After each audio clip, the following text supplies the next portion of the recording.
Have you ever sat quietly in the early morning, watching the light creep in through the curtains, and felt, without any real reason, that something inside you has changed?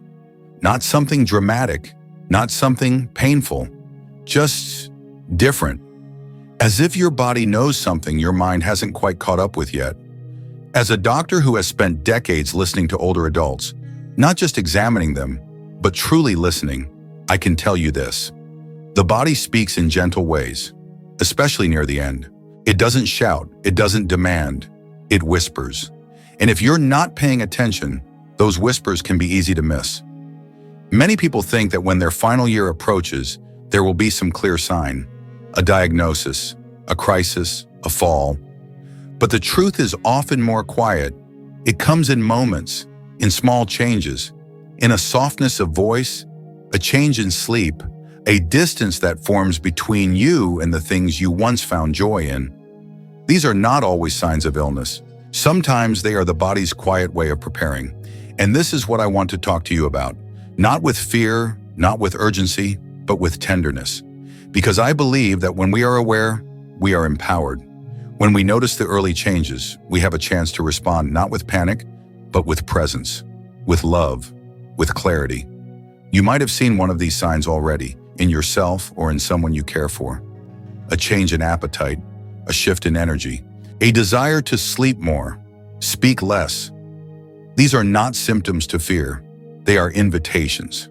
Invitations to slow down, to take stock, to say the things that matter while there's still time to say them. This conversation is not about predicting death.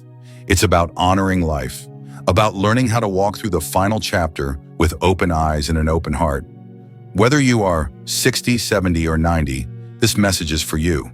Because the truth is, we never know how much time we have left, but we can choose how we spend it. In just a moment, we'll begin to talk about the first of these subtle signs. It's something I've seen again and again in patients nearing the end, not as a warning, but as a quiet shift in how they experience the world around them. Once you know how to recognize it, you'll never forget it, and it might just change how you see your own life today.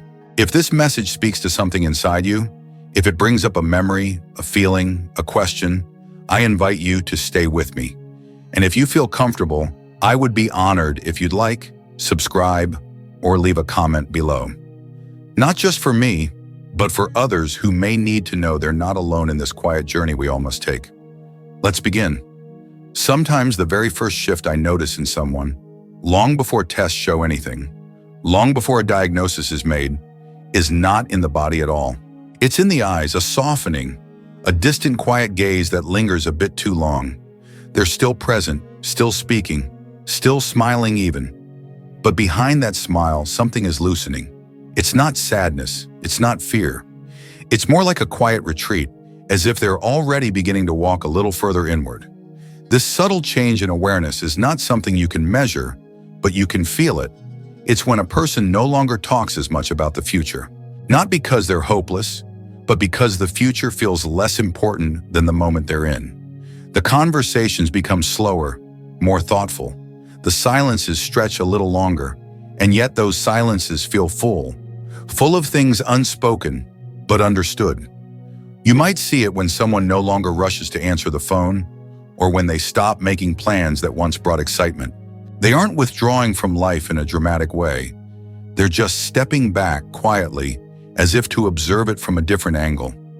Almost as if they are watching their life settle like dust in a sunbeam, peaceful and still.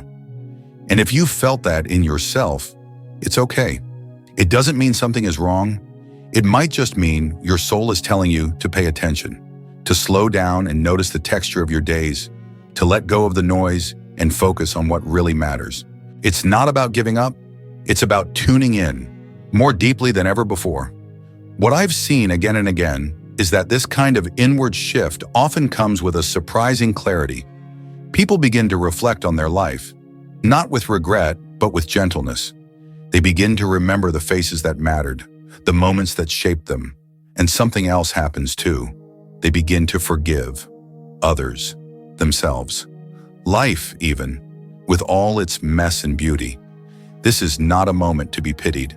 It's a sacred moment, because in this turning inward, people often begin to say the truest things they've ever said. A father will finally tell his son he's proud. A mother will laugh over something she hasn't spoken of in decades. A person who was always strong and stoic will suddenly cry, not because they're afraid, but because they finally feel safe enough to let go.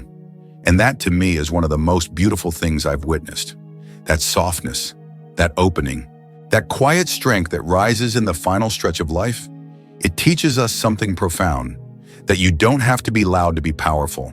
You don't have to keep going to be meaningful. Even in stillness, you can shine. If you're seeing this in someone you love, be present. Don't rush to fix. Don't try to cheer them up with false hope. Just be there. Let them talk or not talk. Let them cry or sit in silence. Let them be exactly where they are without needing them to be anywhere else. That in itself is love. And if you're feeling it in yourself, this inner quiet, this sense that you're beginning to move more slowly through the world, don't be afraid. It's not the end of your light. Sometimes it's the beginning of your deepest glow. Because when the noise falls away, what remains is the truth, your voice, your grace. Stay with me. The next sign is one many people ignore because it starts small. But when you learn to see it, you realize it carries a message about your body's deepest wisdom, one that can help you live the time you have with more comfort, more awareness, and more peace. Let's walk there together. It often begins with something as small as sleeping a little longer than usual. You might start dozing off during the day, even if you had a full night's sleep. Or you lie in bed in the morning, not quite ready to rise. Not out of laziness, but because your body feels like it's asking for more rest. Over time, these extra moments of sleep stretch further. Naps become longer. The bed becomes more inviting than the chair. The chair becomes more comfortable than the walk. And slowly, gently, the world starts to feel more restful than active. I remember a woman in her early 80s, sharp-minded, warm-hearted, deeply loved. She came in for a routine checkup and smiled as she told me, "I don't know why, doc, but I'm sleeping like I did when I was a teenager." We laughed about it at the time, but as we spoke more, she admitted she was canceling outings she used to enjoy, choosing instead to stay home, to nap, to be still. Nothing hurt, nothing was wrong. She just needed more quiet. And I knew what that meant. In the final 12 months of life, one of the most common but misunderstood changes is this growing need for rest. It's not just tiredness.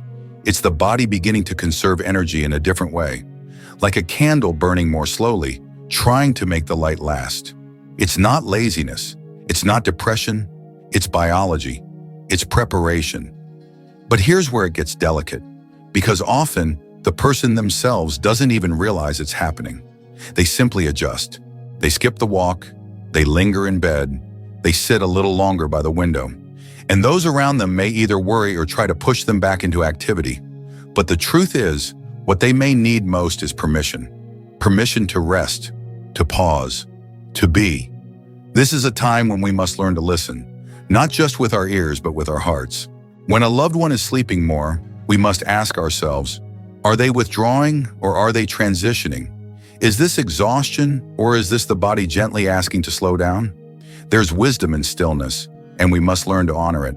And if this sounds familiar to you, if you've been feeling that pull towards softness, if your body is craving more sleep than usual, more quiet time, less movement, please don't judge yourself. Don't feel guilty for resting. Your body knows what it's doing. It has carried you through decades of life, and now it's speaking in the only language it has left. Rest. This doesn't mean you stop living. On the contrary, it means you begin to live more intentionally. You start choosing where to put your energy, on people who matter, on conversations that count, on beauty that can still stir your soul. And as your body asks for rest, your spirit may begin to wake up in a whole new way. So if you find yourself sleeping more, don't be afraid. Wrap yourself in that stillness. Let it comfort you. Let it restore you. Let it carry you into the next day with more softness, more awareness, more presence. Because what comes next is perhaps even more telling. A change in the way we nourish ourselves. Not just what we eat, but why we eat. And that shift holds a message not just about survival, but about surrender and trust. Stay close. We'll explore that together next. There's something quietly profound that happens when the body begins to pull away from food. It doesn't happen all at once. It starts with little things, maybe skipping breakfast here and there, pushing the plate away a little earlier than usual, or letting a hot meal grow cold because you're simply not interested. The flavors are still familiar. The kitchen smells just as warm, but the desire, it fades. To those watching from the outside, this change can be alarming. Loved ones may fuss, urging you to eat more, offering your favorite meals, worried that you're losing weight or strength, and of course, they mean well. But what they often don't understand is that this isn't about neglect. It's not about stubbornness. It's about something much deeper, something the body has quietly begun to accept, even before the mind is caught up. In the final stretch of life, the body begins to shift its priorities. Digestion takes a back seat. The hunger that once guided your daily rhythm starts to soften, like a background noise that slowly fades into silence. And in its place rises a strange and unexpected feeling: peace. Food has always meant more than just fuel. It's been celebration, comfort, culture, family, memory. So when the need for it fades, it can stir unexpected emotions. You might feel guilty, or confused, or even a little sad. But I want you to hear this. You are not failing. You are not giving up. Your body is simply entering a new stage of wisdom, one where it begins to release the things it no longer needs. I once sat beside a man who had spent his entire life hosting big family dinners, known for his laughter and the way he seasoned his famous stew. In his final year, he barely touched his plate. One evening, he looked at me and said, "Doc, I don't need to eat like I used to, but I still love sitting at the table with them. I still love hearing the voices." That, to me, said everything. Even as the appetite fades, the hunger for connection does not. You may eat less, but you may find yourself craving other things more. Eye contact, music, warmth, the sound of your grandchildren playing. These are the forms of nourishment that matter most in this stage, and they're just as vital, just as real. So if your body is asking to eat less, honor that. Trust that it knows what it's doing. Don't fight it with fear. Instead, find meaning in the small bites. A spoonful of soup shared with someone you love. A single piece of fruit that tastes like a memory. A warm drink held between two quiet hands. These are moments of presence, not of loss. And if you're caring for someone going through this, be patient. Sit with them. Be there. Sometimes your company is more sustaining than the food itself. Sometimes just holding space for someone is the greatest nourishment of all. Soon we'll speak about something that may surprise you, because it's not about the body at all, but about the heart. A subtle change that shows up not in how a person moves or eats or sleeps, but in how they begin to feel. Ready, not afraid, not sad, but gently, deeply ready. When that moment comes, it changes everything. I'll meet you there. It's not something most people talk about, even though it's perhaps the most powerful shift of all. It doesn't show up on scans. It doesn't have a medical code. It arrives quietly, like the first cool breeze before the change of seasons. A person begins to feel ready, not in a way that's dramatic, not in a way that means they've given up, but in a way that says they've come to peace with the rhythm of things. They're no longer pushing against time. They're walking with it. You can see it in their expression, softer around the eyes. You can hear it in their voice, no longer rushed, not urgent, but calm and clear. There's a warmth, almost a glow that comes from within, like someone who's made peace with their story. Even the pages that hurt, especially those pages. It's not sadness. It's not denial. It's something far deeper than acceptance. It's trust. And if you've ever been beside someone when that shift comes, you know how powerful it is. You might be expecting fear, confusion, resistance, but instead you're met with quiet, with clarity. They might start saying things they've never said before, not because they're dramatic, but because the weight of needing to hide has finally lifted. They say thank you more often. They say I love you and mean it with every breath. They say less overall, but everything they do say seems to matter more. This readiness doesn't come all at once. Sometimes it arrives in waves. One day a person is clinging tightly to what they've always known. The next day they let go just a little, then again and again, until one day you realize they are no longer trying to hold on to everything. They are simply holding on to what's real. And that's when the atmosphere around them changes. The room feels calmer. The air feels warmer. People start to whisper without meaning to, not out of fear, out of respect. And maybe you've felt a piece of this in yourself. Maybe you've started to realize that you're less concerned with how many days are left and more interested in how this one day feels. Maybe you no longer want more years. You want more meaning in the time you have. That is not weakness. That is wisdom. That is grace. It's a sacred space, this kind of readiness. Not everyone gets there. Some fight all the way to the very end. And that too is human. But when it does happen, when that quiet readiness settles in, it opens the door to something truly beautiful. Connection, stillness, love without performance, life stripped down to its most essential, most profound form. And here's something important. Readiness doesn't mean resignation. You can feel ready and still laugh. You can feel ready and still wake up wanting to see the sunrise. You can feel ready and still hope, just a different kind of hope. Not the hope of escape or extension, the hope of enough, of now, of here. So if this moment ever comes for you or someone you love, don't rush it. Don't try to name it, just be with it. Sit in the quiet. Let the air hold you both. It will say more than words ever could. There is still one more sign I want to share with you. It may seem the most outwardly simple, but to me, it's the most tender of them all. It's not about what someone does or doesn't do. It's about what they begin to give away. Not just things, but themselves. Bit by bit with love. You'll know it when you see it. We'll walk through it next. It often begins with the smallest gesture, a cherished scarf handed to a granddaughter without ceremony, or a set of well-worn tools passed quietly to a son. There's no announcement, no formal goodbye, just a soft exchange, as if something sacred is being returned to the earth by way of human hands. A gesture so gentle it might be missed if you weren't paying attention. This act of giving, of slowly handing over pieces of one's life, is not about cleaning out drawers or downsizing. It's not about tidying up. It's about legacy, about meaning, about a quiet desire to ensure that something of who you are will remain with the people you love long after your presence has left the room. It's the soul's way of leaving fingerprints on the hearts it's touched.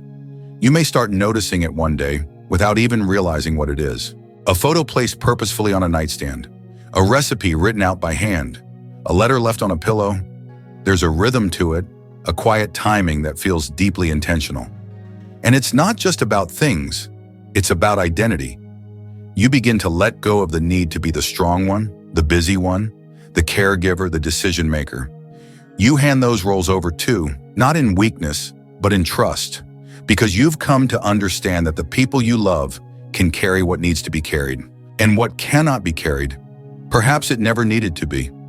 I remember a man quiet and proud who had spent his life keeping everything to himself, his worries, his thoughts, his stories. In his final year, he began to speak to his daughter in ways he never had before. He told her about the war, about the first time he fell in love, about a time he was afraid and didn't know what to do. I just want her to know who I really am, he told me once. Not the version that paid the bills, the man underneath it all. That too was a kind of giving. And that's what I want to remind you gently, if this resonates with your heart. The final gifts we give aren't always wrapped in boxes or passed in envelopes. Sometimes they're passed in glances, in stories, in the sound of your voice saying, "I'm proud of you," in your hand resting just a little longer on someone's shoulder. This kind of giving doesn't ask for recognition. It doesn't come with conditions. It flows from a place of completion, a quiet place that says, "I have loved, I have lived, and now I want to pass that love forward in the simplest way I know how." If you're in this space right now, let yourself honor it. Take your time. Choose with care. Share what matters to you, not just because it's meaningful to you, but because it might become meaningful to someone else, not just in memory, but in how they choose to live. And if you're on the receiving end, if someone you love is beginning to give away pieces of themselves, don't rush to say, "You don't have to do this." Don't try to stop it. Receive. Hold those gifts close. Not just the objects, but the love they carry, the stories behind them, the quiet courage it took to let them go. This, perhaps more than anything else, is how love continues. It doesn't disappear when a person leaves. It lingers in what they gave, in what they let go of, in what they trusted you to carry forward. In a moment, we'll come to the close of this journey together. And when we do, I hope you'll see that these signs, these changes, these whispers of life nearing its final bend, they are not to be feared. They are to be honored, because they show us something rare and precious. How beautiful it is to be human, even at the edge of goodbye. Let's finish that thought together. There is something profoundly human about recognizing the nearness of an ending, not with panic or despair, but with a quiet, reverent breath. When all the layers begin to fall away, the noise, the pressure, the roles we've played, what remains is something astonishingly simple. Love, presence, and the truth of who we are without trying. That's what these signs have always been pointing to. Not a list of fear, not a checklist of what's going wrong, but a soft illumination of what matters most as life begins to narrow into its most sacred form. If you've been walking through these changes yourself, perhaps you felt a shift in how you move through the day. You don't look as far ahead. You don't worry so much about what's undone. You sit longer in the light. You listen more carefully to the wind. You think less about what people expect of you and more about who you've been for them, quietly in ways that may never be spoken but are always felt.